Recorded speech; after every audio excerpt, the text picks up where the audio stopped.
Hello viewers, welcome to మనలా excellence YouTube channel. ఈరోజు వీడియోలో మనం డిస్కస్ చేయబోతున్నటువంటి టాపిక్ ఏంటంటే, మన యొక్క భారతదేశ ప్రధాని అయినటువంటి నరేంద్ర మోడీ గారు స్వతంత్ర దినోత్సవం యొక్క స్పీచ్లో కొంతమంది ఎవరైతే కనుక మహిళలు వీర వనితలు ఎవరైతే ఉన్నారో మన భారతదేశ స్వతంత్ర ఉద్యమంలో పాల్గొన్నారో వాళ్ళ గురించి ప్రస్తావించడం జరిగింది. మనకి ఇది ఎగ్జామినేషన్ పాయింట్ ఆఫ్ వ్యూలో చాలా ఇంపార్టెంట్ ఉంటుంది. ఎందుకంటే ప్రధానమంత్రి గారి ప్రసంగంలో వాళ్ళ యొక్క పేర్లు ప్రస్తావించబడ్డాయి అంటే ఖచ్చితంగా వాటి గురించి మనకి ఎగ్జామ్లో అడిగే అవకాశం ఉంటుంది. మనం యూపీఎస్సీ ప్రిలిమ్స్ అంటే 2023లో వచ్చే ప్రిలిమ్స్ దగ్గర నుంచి మనకు రాబోయేటటువంటి కానిస్టేబుల్ ఎగ్జామ్ వరకు అన్ని ఎగ్జామ్లలో కూడా వీళ్ళ గురించి ఏదో విధంగా సమాచారం అడిగే అవకాశం ఉంటుంది. మరి ఈ సందర్భంలో మన యొక్క ప్రధాని గారి ప్రసంగంలో ఈ యొక్క ప్రస్తావించబడినటువంటి ఈ యొక్క స్వతంత్ర సమరయోధులు ఎవరెవరు ఉన్నారు, అందులో ఫస్ట్ ఏ మహిళల గురించి మన ప్రధానమంత్రి గారు ప్రస్తావించడం జరిగింది అని మనం డిస్కస్ చేద్దాం. ఓకే, చాలామంది సార్ మనకు స్వతంత్రోద్యమం మనం జరుపుకున్నాం కదా, స్వతంత్ర దినోత్సవం ఇది 75వ 76వదా అని అడుగుతున్నారు. ఓకే, మనం స్వతంత్ర దినోత్సవం జరుపుకోవడం 76వ స్వతంత్ర దినోత్సవం జరుపుకుంటున్నాం. 75 వసంతాలు ఫినిష్ చేసుకున్నాం. అంటే 75th anniversary we celebrated, but we celebrating 76th Independence Day. అది గుర్తుపెట్టుకోండి, ఎందుకంటే మనకు 15th ఆగస్ట్ 1947 కూడా మనం సెలబ్రేట్ చేసుకున్నాం. ఓకే, సో మరి చూద్దాం మన ప్రధానమంత్రి గారు ఎవరి పేర్లను అయితే ప్రస్తావించారు.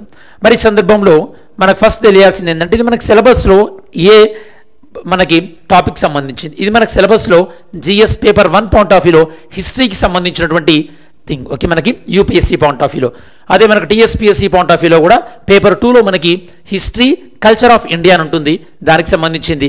అదే మనకి ఏపీపీఎస్సీ గ్రూప్ 1 మెయిన్స్లో పేపర్ 2కి సంబంధించినటువంటి హిస్టరీ టాపిక్ స్టూడెంట్స్.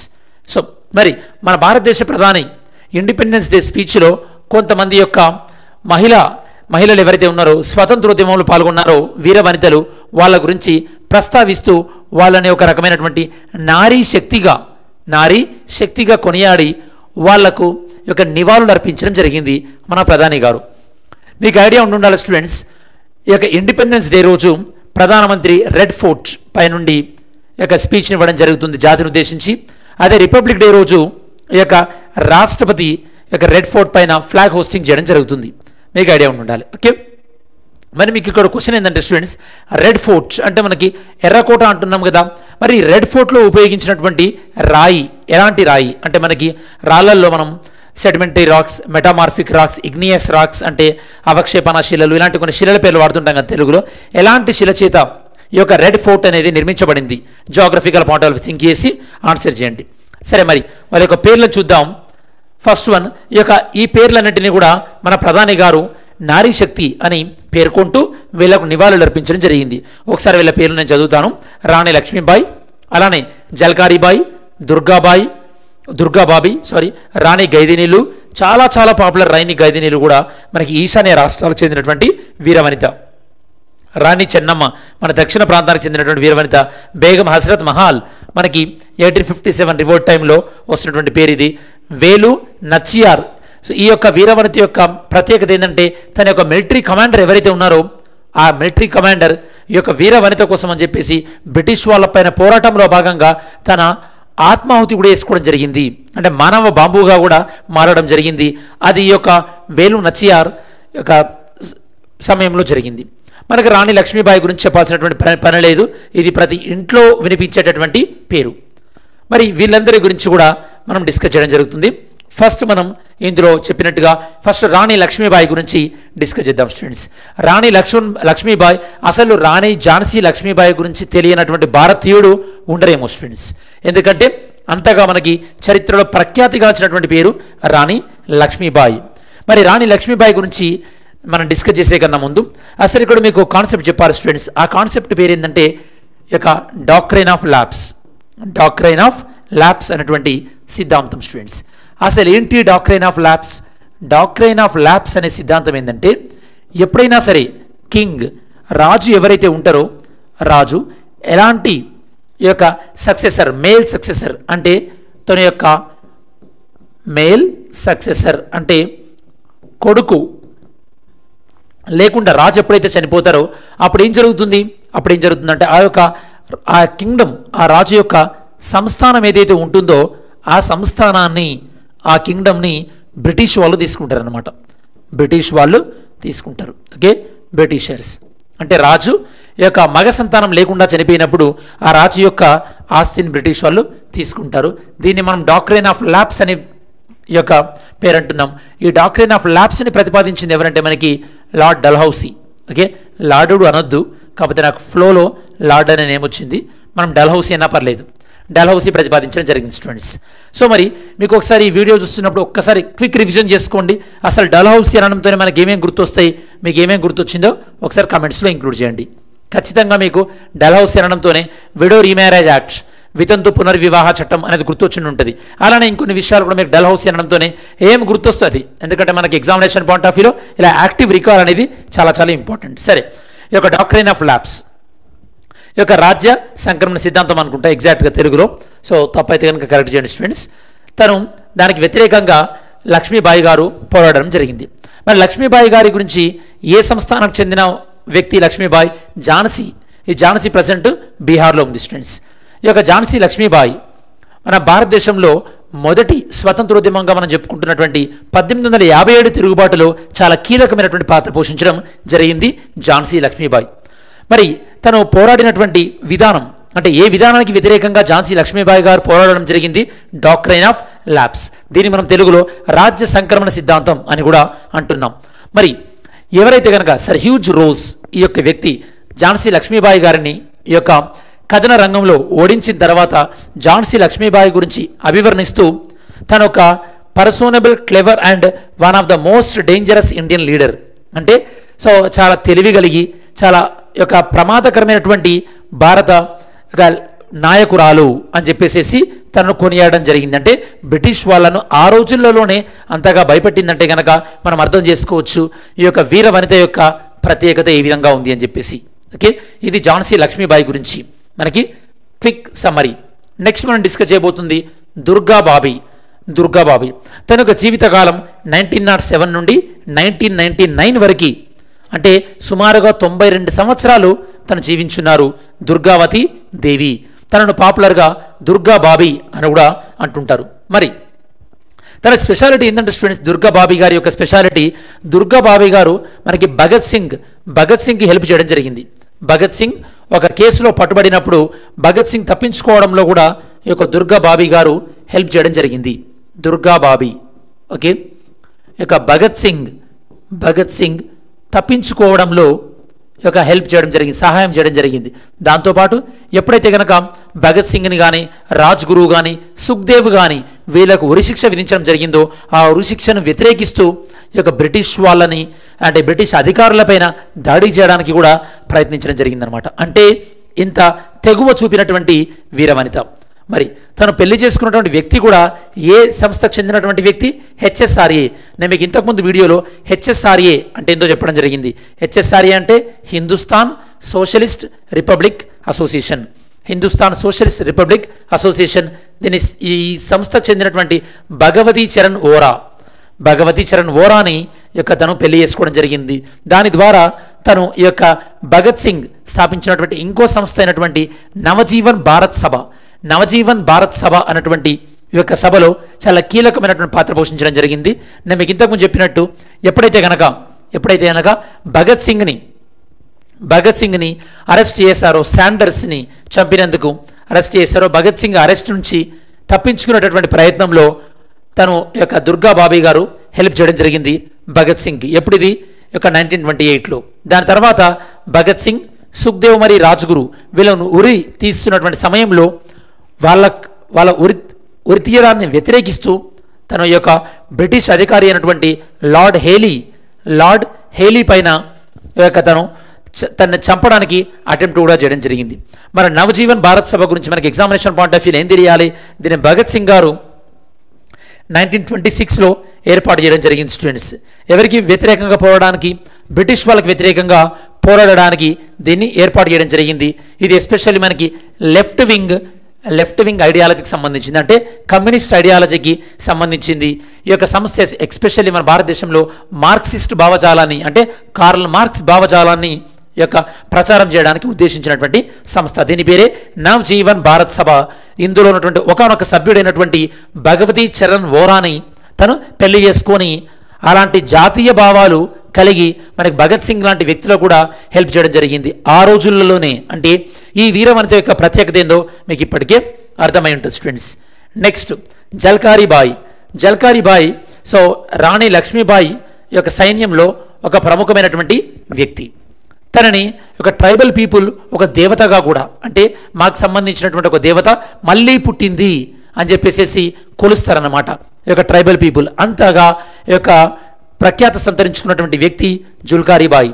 జుల్కారీబాయిని ప్రముఖంగా బుండేలి ఐడెంటిటీ, అంటే బుందేల్ఖండ్ ప్రాంతం ఉంటుంది కదా, ఆ ప్రాంతం యొక్క ఐడెంటిటీతో జుల్కారీబాయిని కొలుస్తుంటారు. దాంతోపాటు ఇటీవల ministry of culture and Amrit Mahotsav, ministry of culture వాళ్ళు అమృత్ మహోత్సవం నిర్వహిస్తున్నారు కదా, అందులో భాగంగా ఇవన్నీ మనం చూసాం. ఏమని అల్లూరి సీతారామరాజు గురించి ఇక్కడ నేను మీకు వీడియోలో ఇంక్లూడ్ చేస్తాను.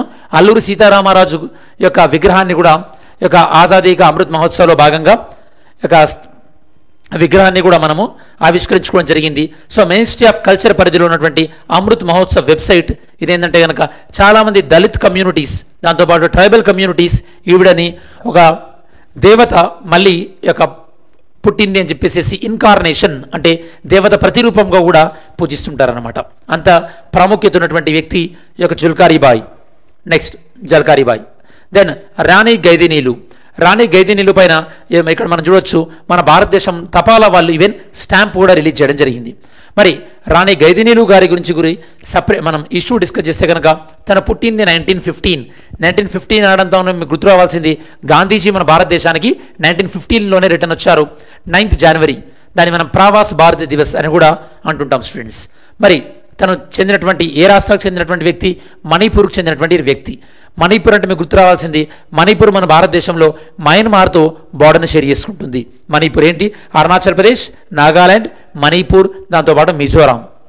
దాని తర్వాత ఈ యొక్క Naga spiritual and political leader ఈమె, అంటే ఒక మతానికి సంబంధించిన లేదా ఒక తెగకు సంబంధించినటువంటి నాయకురాలు మరియు బ్రిటిష్ వాళ్ళకి వ్యతిరేకంగా పోరాడడం జరిగింది. తను ప్రముఖ పాత్ర పోషించినటువంటి ఈ యొక్క మత ఉద్యమం ఏంటంటే హెరాకా రిలీజియస్ మూమెంట్. హెరాకా మత ఉద్యమం ఇది మనకి ఎగ్జామినేషన్ పాయింట్ ఆఫ్ వ్యూ చాలా ఇంపార్టెంట్. హెరాకా మత ఉద్యమానికి వ్యతిరేకంగా పోరాడడం జరిగింది స్టూడెంట్స్. నెక్స్ట్ గైదినీలు 1932లో తనను అరెస్ట్ చేయడం జరిగింది. తను ఎన్ని సంవత్సరాలు ఉన్నప్పుడు? కేవలం 16 సంవత్సరాల వయస్సులోనే.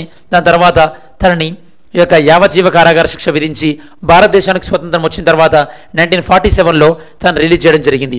రాణి గైదినీలను మన భారతదేశ ప్రైమ్ మినిస్టర్ జవహర్లాల్ నెహ్రూ ఏ విధంగా ఈ యొక్క డిస్క్రైబ్ చేయడం జరిగిందంటే కనుక తనను ఒక డాటర్ ఆఫ్ ద హిల్స్, అంటే ఈశాన్య రాష్ట్రాల్లో ఉన్నటువంటి ప్రాంతాలు, కొండ ప్రాంతాలు ఉంటాయి కదా, ఆ కొండ ప్రాంతాల యొక్క పుత్రికగా, అంటే ఈశాన్య రాష్ట్రాల్లో యొక్క డాటర్గా తనను డిస్క్రైబ్ చేస్తూ తనకు రాణి అనే బిరుదుని ఇవ్వడం జరిగింది. ఇదే పాయింట్ ఆఫ్ వ్యూలో మనకి హిస్టరీలో రాజా అనే బిరుదును రాజా రామ్మోహన్ రాయ్కి ఉంటుంది. మరి రాజా రామ్మోహన్ రాయ్ అంటే రామ్మోహన్ రాయ్కి రాజా అన్న బిరుదునిచ్చింది ఎవరు? మీరు చెప్పండి. ఇక్కడ మనం రాణి గురించి మాట్లాడుతున్నాం కదా, మరి రామ్మోహన్ రాయ్కి రాజా అన్న బిరుదుని ఎవరిచ్చారో మీరు సో కమెంట్ చేయండి స్టూడెంట్స్. ఇది మనకి రాణి గైదినీలు గారి గురించి సంబంధించినటువంటి ఇన్ఫర్మేషన్. నెక్స్ట్ రాణి చెన్నమ్మ. రాణి చెన్నమ్మ ప్రఖ్యాత వీరవనిత, మన దక్షిణ భారతదేశానికి చెందినటువంటి వీరవనిత. ఓకే, తను ఈ యొక్క కిట్టూరు ప్రాంతానికి చెందినటువంటి యొక్క రాణి.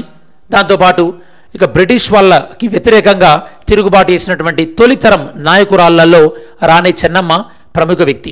రాణి చెన్నమ్మ ఇప్పుడు ప్రస్తుతం ఏ ప్రాంతానికి చెందినటువంటి వ్యక్తి? కర్ణాటక ప్రాంతానికి చెందినటువంటి వ్యక్తి స్టూడెంట్స్.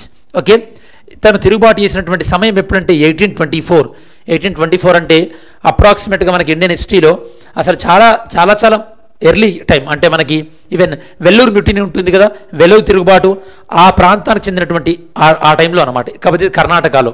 ఓకే, సో తన ఈస్ట్ ఇండియా కంపెనీ వాళ్ళు అనుసరిస్తున్నటువంటి ఈ యొక్క అణచివేత విధానాలకు వ్యతిరేకంగా, ఈ యొక్క దోచుకునే విధానాలకు వ్యతిరేకంగా, దోపిడీ విధానాలకు వ్యతిరేకంగా తను పోరాడడం జరిగింది రాణి చెన్నమ్మ. నెక్స్ట్ బేగం హజరత్ మహల్. బేగం హజరత్ మహల్ గురించి ఎప్పుడైతే కనుక మనకి ఇది నార్త్ ఇండియా అంటే యూపీ ప్రాంతంలో ప్రధానమైనటువంటి రూలర్ ఎవరంటే నవాబ్ ఆఫ్ అవధ్ వజీద్ అలీ షా. ఈ యొక్క వజీద్ అలీ షా 1857 తిరుగుబాటు తర్వాత ఇతన్ని తప్పిస్తారు బ్రిటిష్ వాళ్ళు. మరి తప్పించిన తర్వాత తన భర్తకి సపోర్ట్గా, దాంతోపాటు తన రాజ్యంలో ఉన్నటువంటి ఎవరైతే సామాన్యులు ప్రజలు ఉంటారో వాళ్ళకి సపోర్ట్గా బ్రిటిష్ వాళ్ళ విధానాలకు వ్యతిరేకంగా తను ఈ యొక్క పోరాడడం జరిగింది. లక్నో ప్రాంతానికి చెందినటువంటి వ్యక్తి బేగం హస్రత్ మహల్. మనకి ఇండియన్ హిస్టరీలో బేగం హస్రత్ మహల్ గురించి చాలా ప్రముఖమైనటువంటి పాత్ర గురించి మనం చూస్తుంటాం స్టూడెంట్స్. నెక్స్ట్ వేలు నచియార్. వేలు నచియార్ యొక్క ప్రాముఖ్యత ఏంటంటే నేను మీకు చెప్పినట్టు తన సైన్యంలోని ఒక వ్యక్తి మానవ బాంబుగా మారి బ్రిటిష్ వాళ్ళ మీద దాడి చేయడం జరిగింది. ఈ యొక్క మానవ బాంబు అనేది అప్పటి నుండే స్టార్ట్ అయింది. మనం రీసెంట్గా ఈ యొక్క రాజీవ్ గాంధీ పెరారీ విలన్ కేసు కూడా చూసాం. రాజీవ్ గాంధీని చంపిన విధానం కూడా మానవ బాంబు ద్వారానే, అంటే ఈ యొక్క సూసైడ్ బాంబర్ అంటారు. ఓకే, సో 1857 తిరుగుబాటు రాకముందే ఈ యొక్క వేలు నచియార్ బ్రిటిష్ వాళ్ళకి వ్యతిరేకంగా తిరుగుబాటు చేయడం జరిగింది. తను పుట్టినటువంటి ప్లేస్ రామనాథపురం. 1718లో తను ఈ యొక్క శివగంగై రాజుకి ఇచ్చి మ్యారేజ్ చేయడం జరిగింది. ఈ యొక్క శివగంగై రాజు ఈస్ట్ ఇండియా కంపెనీతో జరిగినటువంటి యుద్ధంలో చనిపోయిన తర్వాత తన యొక్క ఈస్ట్ ఇండియా కంపెనీ వాళ్ళకి వ్యతిరేకంగా పోరాటం జరిగింది. తన సైన్యంలో ఉన్నటువంటి వన్ ఆఫ్ ద కమాండర్ ఎవరంటే కుయిలి. ఓకే, కుయూలి తనను తాను కాల్చుకుంటూ బ్రిటిష్ వాళ్ళ యొక్క మిలిటరీ క్యాంప్ ఉంటుంది కదా, అందులోకి వెళ్ళి ఈ యొక్క బ్రిటిష్ వాళ్ళ చావుకు కూడా కారణంగా కావడం జరిగింది. అంటే ఆ రోజులలోనే, అంటే 1700స్లోనే మానవ బాంబు అన్నటువంటి కాన్సెప్ట్ను స్టార్ట్ చేసింది ఈ యొక్క వేలు నచియార్.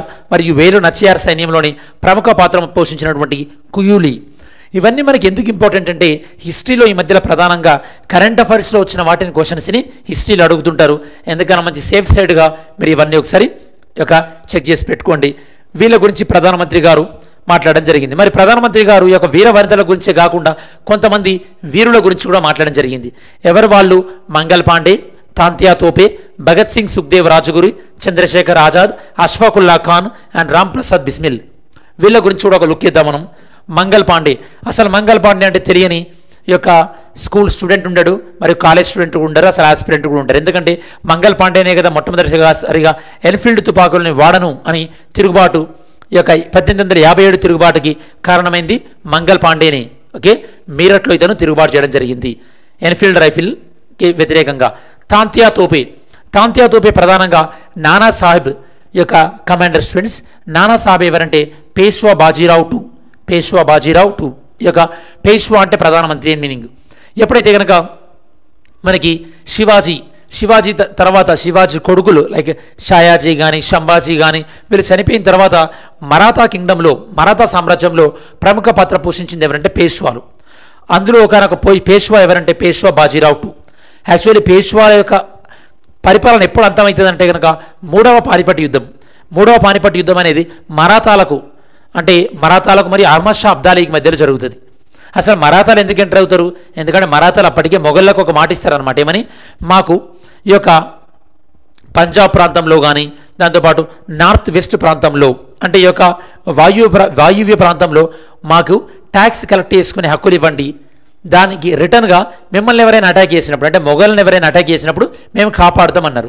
ఆ విధంగా అహ్మద్ షా అబ్దాలీ అటాక్ చేసినప్పుడు మొఘళ్ళు వెళ్ళి, అంటే మొఘళ్ళకి ప్రతినిధులుగా మరాఠాలు వెళ్ళి కాపాడే ప్రయత్నంలో ఇక అహ్మద్ షా అబ్దాలీ చేతిలో మరాఠాలు ఓడిపోతారు.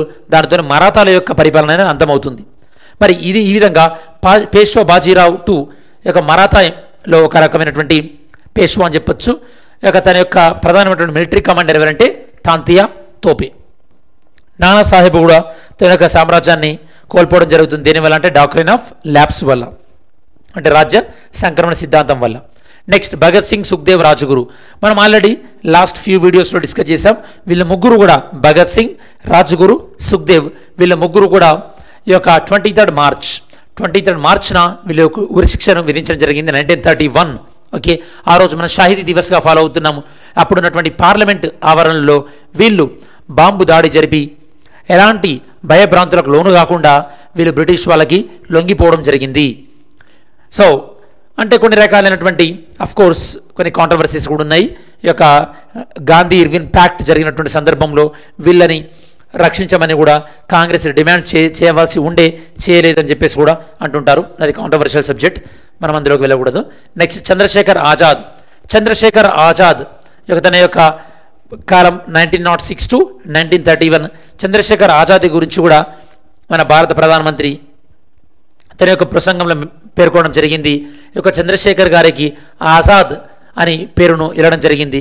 తను ఎప్పుడు కూడా బ్రిటిష్ వాళ్ళకి సరెండర్ కాను అని చెప్పేసి తను బ్రిటిష్ వాళ్ళకి సరెండర్ అవుతున్నటువంటి సమయంలోనే, అంటే బ్రిటిష్ వాళ్ళు తనని ఎక్కడ బంధిస్తారో అని చెప్పేసి తనను తానే ఈ యొక్క కాల్చుకున్నటువంటి వ్యక్తి చంద్రశేఖర్ ఆజాద్. మరి నెక్స్ట్ అష్ఫాకుల్లా ఖాన్. అష్ఫాకుల్లా ఖాన్ ప్రధానంగా పాత్ర పోషించినటువంటి సంస్థ ఏంటి? హెచ్ఎస్ఆర్ఏ. దాంతోపాటు దాని ప్రధానమైనటువంటి పాత్ర పోషించినటువంటి ఇన్సిడెంట్ ఏంటంటే కకోరి ట్రైన్ రాబరీ. ఈ యొక్క కకోరి ట్రైన్ రాబరీ గురించి మనకు తెలుసు. ఈ యొక్క ట్రైన్లో ఆర్మ్స్ ఏవైతే ఉన్నాయో, ఆయుధాలు ఏవైతే ఉన్నాయో వాటిని సరఫరా చేసేటప్పుడు ఆ యొక్క ట్రైన్ని దాడి చేసి ఆ ఆయుధాలను స్వాధీనం చేసుకోవడం జరిగింది. Kakori train incident. ఇందులో ఇన్వాల్వ్ అయినటువంటి బిస్మిల్ ఖాన్, దాంతోపాటు రాజేంద్ర లహిరి అండ్ అష్ఫాకుల్లా ఖాన్, రోషన్ సింగ్, వీళ్ళందరినీ కూడా ఈ యొక్క మరణశిక్ష విధించడం జరిగింది బ్రిటిష్ వాళ్ళు. నెక్స్ట్ రామ్ ప్రసాద్ బిస్మిల్. రామ్ ప్రసాద్ బిస్మిల్ ఆర్య సమాజానికి చెందినటువంటి ప్రముఖమైనటువంటి వ్యక్తి.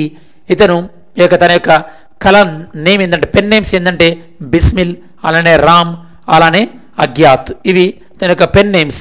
తనని కూడా 30 years ఆఫ్ ఏజ్లో ఉన్నప్పుడు ఈ యొక్క కకోరి ట్రైన్ రాబరీలో భాగంగా తనను కూడా విచారించి బ్రిటిష్ వాళ్ళు అన్యాయంగా ఉరిశిక్షను విధించడం జరిగింది స్టూడెంట్స్.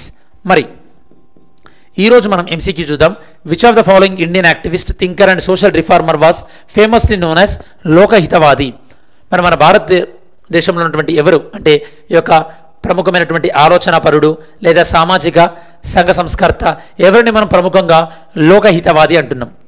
ఎంజి రానాడేనా, జ్యోతి బాపులేనా, గోపాల్ హరి దేశ్ముఖ్ గారేనా, లేకపోతే అక్షయ్ కుమార్ దత్? ఇందులో లోకహితవాది అని మనం ఎవరిని అంటున్నామో ఆన్సర్ చేయండి. దాంతోపాటు explain how the uprising of 1857 constitutes an important water shed in the evolution of British policies towards కాలోనియల్ India. అంటే 1857 తిరుగుబాటు అనేది బ్రిటిష్ వాళ్ళ యొక్క పాలసీని, అంటే భారత్ని పరిపాలించే విషయంగా బ్రిటిష్ వాళ్ళ యొక్క పాలసీని ఏ విధంగా మారింది ఈ యొక్క 1857 రివోల్ట్ అనేది? మనకు తెలుసు స్టూడెంట్స్, 1857 రివోల్ట్ తర్వాత ఈస్ట్ ఇండియా కంపెనీ అనేది అబాలిష్ అయింది. అలానే అక్కడ నుంచి బ్రిటిష్ వాళ్ళు నేరుగా పరిపాలించారు. వైస్రాయ్ అనేటువంటి పాత్ర అంటే అది ఒక రోల్ క్రియేట్ చేశారు. సెక్రటరీ ఆఫ్ స్టేట్ అనేటటువంటి రోల్ను కూడా క్రియేట్ చేశారు. ఇవన్నీ కూడా మనం చర్చించడం జరిగింది డిఫరెంట్ పాయింట్ ఆఫ్ టైంలో. సో ఇది మనకి మెయిన్స్ ఆన్సర్ క్వశ్చన్. మరి ఈరోజు వీడియోలో ప్రధానంగా మనం డిస్కస్ చేసినటువంటి విషయం ఏంది? ఏంటంటే మన ప్రధాని నరేంద్ర మోడీ గారు తన యొక్క ఇండిపెండెన్స్ స్పీచ్లో భాగంగా కొంతమంది వీర వనితల గురించి, కొంతమంది వీరుల గురించి ప్రస్తావించడం జరిగింది. వాళ్ళ గురించి సంబంధించినటువంటి మనము డీటెయిల్ అనాలిసిస్, సమగ్రమైనటువంటి విశ్లేషణను మనం ఈ వీడియోలో డిస్కస్ చేయడం జరిగింది.